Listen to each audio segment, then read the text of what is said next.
네, 오늘은 저거 지금 36대학교 너무 진한 것 같은데 36대학교 입시 결과를 살펴보려고 합니다. 25학년도 홈페이지에 나와 있어요. PDF 파일로 따로 없어가지고 화면 캡처를 해서 했습니다. 네, 여기 보시면은 그래서 묶여 있어요. 학교장 추천, 세움 인재, 모집 인원이랑 경쟁률이 어떻게 됐고 예비번호 몇 번까지 뽑혔는지 학생부 등급이 어떻게 되는지 그 다음에 논술 전형은 이제 내신 없고 최저 맞춰서 가는 거니까 근데 최저를 맞춘 친구들이 얼마나 되는지 논술 경쟁률이 얼마나 되는지는 안 나왔는데 간호학과의 논술로 합격한 친구는 몇 개를 맞췄는지가 나왔다. 네, 그래서 논술 문제는 15문제가 기본 문제고요. 그 기본 점수 850점에다가 플러스 논술 문제당 10점에서 150점 해가지고 1000점 만점으로 이렇게 환산이 된다고 했거든요. 근데 그 점수로 안 나오고 맞춘 개수로 이렇게 나와가지고 그러면 우리가 15문제 중에 10개 맞추면 어디든 지금 합격할 수 있는 건가 라는 생각이 들게 됩니다. 네, 저는 이제 그 논술 전형을 하는 4에서 6등급 친구들 때문에 보니까 논술에 좀 더 맞춰서 이야기를 드리자면 인문 계열 학과 친구들은 국어 6문제, 수학이 6문제가 되고 이공계 계열들은 국어가 6문제, 수학이 9문제가 됩니다. 시험 시간은 80분으로 지금 일단 나와 있고요. 그리고 최저가 있다. 최저가 가천대처럼 한 과목 3으로 되어 있어요. 한 과목 3. 그래서 사실 뭐 수리를 수원 수투를 해서 봐야 되니까 수학 3이든 영어 3이든 한 과목 3을 하면서 약수령 논술 준비하면은 최저 때문에는 힘든 거는 좀 적지 않을까. 왜냐하면 인문 친구들도 어쨌든 수원 수투를 해서 6문제에 따라서 그 수리를 누가 더 맞추냐에 따라 상당히 결정될 테니까 그죠? 그래서 경영학과 같은 경우에도 지금 9.8이라는 건 10문제, 11문제 맞춘 친구들이 합격한 거니까 수학 대부분 그 제가 4에서 6등급 친구들 왔을 때 약수령 논술 보면은 국어는 푸는데 수학을 못 풀거든요. 그래서 그런 제 경험, 상담 경험을 비춰봤을 때에는 네, 이 수학 문제 때문에 결국 당당히 결정되는 인문계열 친구들이지 않을까 생각이 들어서 네, 그거 생각하면 근데 우리 문제 수로만 보면 15문제 중에 11문제면은 상당히 도전해 봄직한 문제 수이지 않을까라는 생각은 들어요. 결과 나온 문제 합격 컷 점수로만 보면은 그죠? 네, 이렇게 나왔다. 우리가 실제 그냥 그 학생부 등급 보면은 일반 저기 4에서 5등급 친구들이 쓸 수 없는 다 등급대에 있죠. 그죠? 네. 3초중까지는 나와야 어떻게 써봄직할 수 있겠다. 네. 인공지능, 소프트웨어 인재 전형은 좀 더 폭넓게 대부분 나오긴 하니까 그런 거고. 네. 그 외에는 학종이 어쨌든 4가 있긴 있어요. 4대도 뽑긴 뽑으니까 네, 뭐 경우에 따라서 도전을 해볼 수도 있을 것 같기는 하네요. 네. 근데 어쨌든 저는 이제 논술 점수들을 좀 더 보면은 논술 점수대가 이렇게 돼 있다. 네. 작년에 10문제였던 건 아니겠죠? 제가 지금 올해 거 문제 15문제 펴놨는데. 음, 네. 합격 점수 컷이 이랬다. 네. 그래서 사회수학 등급 친구들이 어쨌든 도전을 해볼 수 있는 영역이라고 우리가 생각을 해볼 수가 있겠는데 이제 문제는 여기 안 나와 있는 경쟁률을 봐야 되겠죠. 네, 경쟁률을 봤더니 우리 학생들이 가장 많이 쓴 건 간호학과인데 간호학과는 경쟁률이 113이더라. 113. 건축학과는 경쟁률이 42대 1이더라. 네, 경영학과는 54대 1이더라. 네, 물리치료도 높네요. 물리치료도 81이고 글로벌 한국어는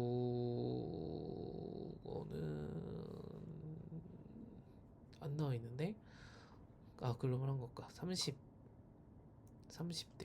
와, 경쟁률이 높아요, 그죠? 동물 기본적으로 그 전체적인 논술 평균 경쟁률이 전체 42.36이거든요. 42.36. 42.36. 그럼 40대 정도 우리가 생각을 해야 되겠고 그 해 어디 몰리고 안 몰리고 하는 차이가 좀 있지 않을까라는 거. 낮았던 데는 동물 자원 학과랑 원예, 환경 디자인 원예 학과가 환경 디자인 원예학과가 경쟁률이 20대대로 제일 낮은 경쟁률을 보여주고 있습니다.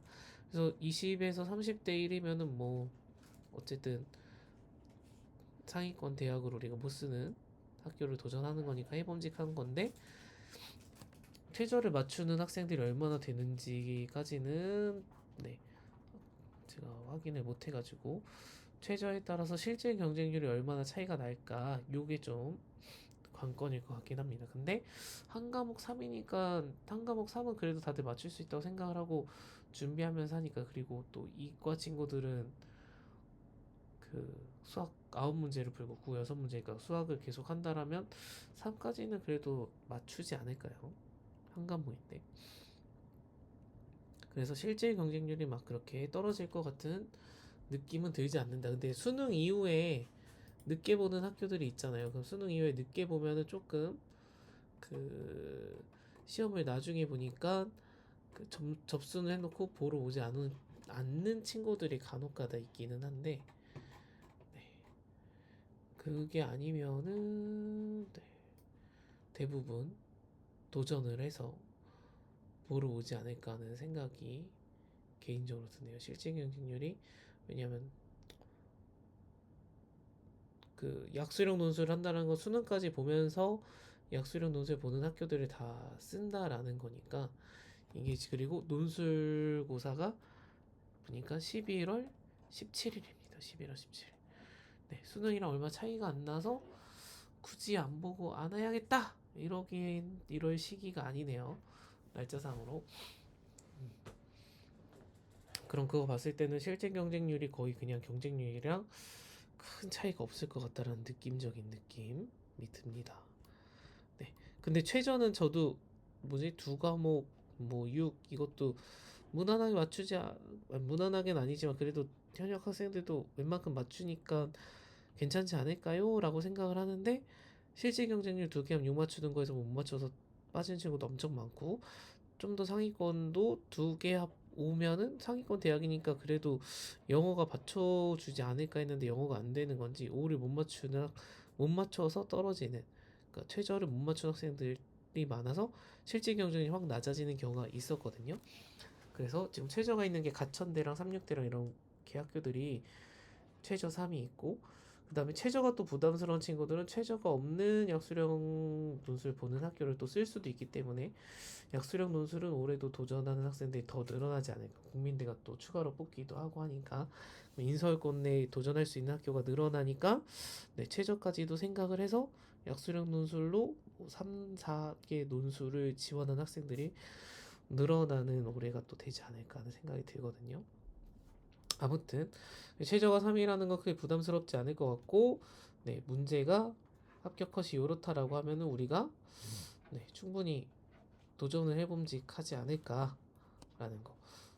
근데 문제 난이도는 사실 제가 안 봤어가지고 다른 데보다 더 높고 어렵게 나왔는지는 그것도 봐봐야 될 것 같아요. 그래서 문제 난이도에 따라서 좀 결이 다른 데랑 다른지 그런 건 한번 봐봐야 될 것 같고요. 그래서 학교마다 다 이제 모의 논술이 올라오고도 있고 아마 학교 단위로 신청받아서 하기도 하고 하니까 그 전년도 기출이라든지 올해 모의 논술 올라온 문제들을 꼭 문제를 직접 풀어보시고 내가 합격 컷에 들어올 수 있을 것 같은지 그죠? 합격 컷에 들어오는 문제수를 맞출 수 있을 것 같은지 시험 시간 체크하면서 그래서 내가 지금 수학이 얼마나 부족한지 그럼 그 수학을 내가 채울 수 있을 것 같은지 그죠? 수학을 채워오고 있었는지, 약수령 논술 생각했으면 수원수투 겨울방학 때 하거나 하고 있었어야 되지 않을까 라고 저는 생각하는 입장이라서, 여름방학 때는 모두가 다 시작하는데 여름방학 전에 수원수투를 해보고선 한 문제를 더 맞출 수 있는 가능성이 생기는 친구와 여름방학 때 시작한 친구랑 당연히 한 번을 더 본 거니까 차이가 날 수밖에 없지 않을까요? 네, 이건 뭐 저의 개인적인 생각이니까. 네, 그동안 해왔던 수원수투 역량에 따라서 네, 약수령 논술은 차이가 날 수밖에 없지 않을까. 그리고 인문이지만 네, 9문제 플러스 6문제면 이 6문제의 변수가 굉장히 저는 클 것 같거든요. 그죠? 합격 그 문제 수를 봤을 때 6문제에서 반 맞추면은 합격이지 않을까요? 국어 다 맞추고. 국어 다 맞추는 게 아니면은 네, 수원 수투가 얼마나 돼 있는지에 따라서, 내가 어느 정도 난이도까지 풀 수 있느냐에 따라서 네, 유불리가 있는 전형이라고 저는 생각을 합니다.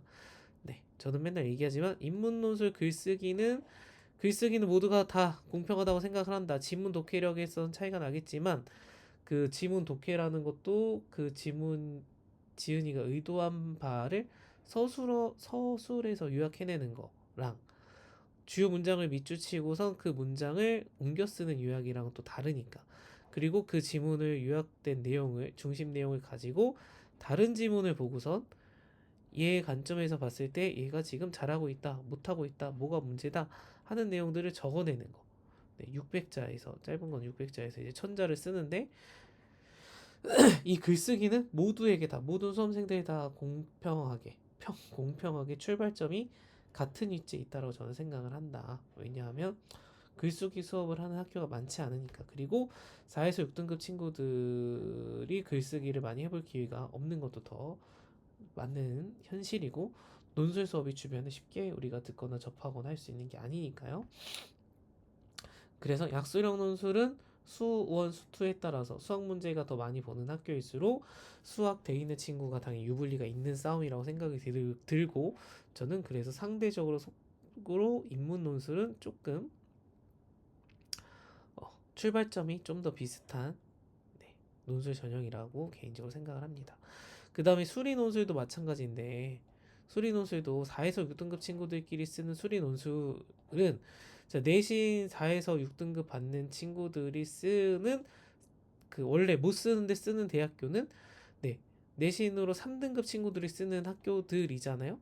그럼 3등급 친구들이 쓰는 학교의 수리 논술을 우리가 보는데 4에서 6등급 친구들이 수리만 해가지고 1, 2등급 맞는 친구들이 수리 논술 보는 게 아니다.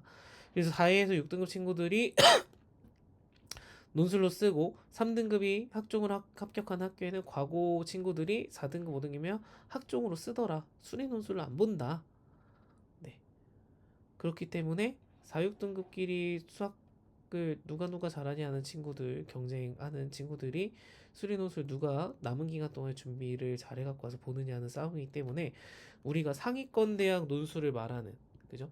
1등급 아니면 쓰지 마라고 하는 거는 저는 우리가 이름을 듣고 가고 싶어하는 인서울권 대학의 이야기들이라고 저는 생각을 합니다. 네, 실질적으로 4에서 6등급 친구들 일반고 친구들이 다 쓰고, 일반고 친구들이 입학한 비율을 봤을 때 일반고 친구들이 압도적이고, 논술 전형에서는 일반고 친구들밖에 안 보이는데 일반고 친구들 4, 6등급의 경쟁인데 이 친구들이 다 수학 1등급이다? 말이 안 되죠. 그렇기 때문에 수학이 어렵다라고 하는 친구들도 수리 논술을 우리가 만점 받아서 합격을 하는 거 아니기 때문에 수리 논술의 문제도 꼭 그 유튜브 채널에서 해주시는 영상들에 쓰지 말라고 하는 학교가 어디 학교를 기준으로 말하는지 꼭 확인을 해보신 다음에, 내가 가고자 하는, 내가 도전해보고자 하는 학교도 택도 없는 것인지, 택도 없는 문제의 난이도인지, 합격 점수 컷이 어떻게 되는지, 뭐 수리논술 보는 학교들 100점 만점에 몇 점을 맞아 합격되는지 꼭 확인을 해보셔야 되는 거예요. 이 우리 약수령 논술도 몇 문제 맞춰 합격하는지 보는 것처럼 수리 논술도 내가 몇 점 맞아 합격하는지를 꼭 확인을 하셔서 쓸지 말지 여부를 판단하셔야 되는 거예요. 점수를 보고 문제를 보고, 내가 세 문제가 문제 나오는데 한 문제도 못 푼다. 그러면 진짜 안 되겠지. 근데 세 문제 중에 한 문제 풀 수 있어. 근데 합격 컷이 두 문제 맞추면 합격이야? 그러면 한 문제 더 풀 수 있을 정도로 뭐 미적을 판다든지 해서 할까? 네, 요런 생각. 그죠? 이공계도 어차피 약수령 논술에도 수학해야 되잖아요. 수학해야 된다라는 건 똑같은데, 네. 수리 논술을 보느냐, 약수령 논술을 보느냐에 따라서 학생들 부담이 달라지는 게 있는 것 같다. 물론 다들 그렇게 느낄 수밖에 없다라는 거 저도 이해하지만, 네. 아무튼 그래서 수리 논술이라고 또 너무 겁먹지 말고 글쓰기라고 너무 겁먹지 말고 그 합격 커트라인 점수라든지 경쟁률이라든지 이런 것도 약수령 논술이랑 꼭 비교해 보시고, 네. 비교를 꼭 해 보시고 문제를 풀어 보시고 판단을 하셨으면 좋겠습니다. 네. 그래서 오늘은 3학년인데 또 약수령 논술 그 입결 그 문제 컷 보다가 갑자기 또 전체적인 논술 관한 이야기를 했는데, 네. 어쨌든 이렇게 홈페이지가 지금 PDF 파일로 안 돼 있고 경쟁률이랑 여기 나와 있으니까 보셨으면 좋겠고, 그 다음에 전체적인 그 경쟁률 전형을 보시려면 따로 검색을 하셔야 돼요. 삼육대학교 2025 이제 경쟁률 어떻게 나왔는지 진학사 이제 접수된 거 경쟁률을 거기 가서 따로 확인을 하셔야 확인을 해보실 수가 있습니다. 그래서 경쟁률까지 해서 자세하게 보고 싶은 분들은 좀 나눠서 찾아보셔야 되는 번거로움이 있지만 그거를 좀 노력하셔서 정보들을 확인하시고, 네, 쓸지 말지 도전해볼지, 네, 문제도 풀어보시고 하셨으면 좋겠습니다. 네, 그럼 오늘 영상은 여기까지 하도록 하겠습니다. 뿅.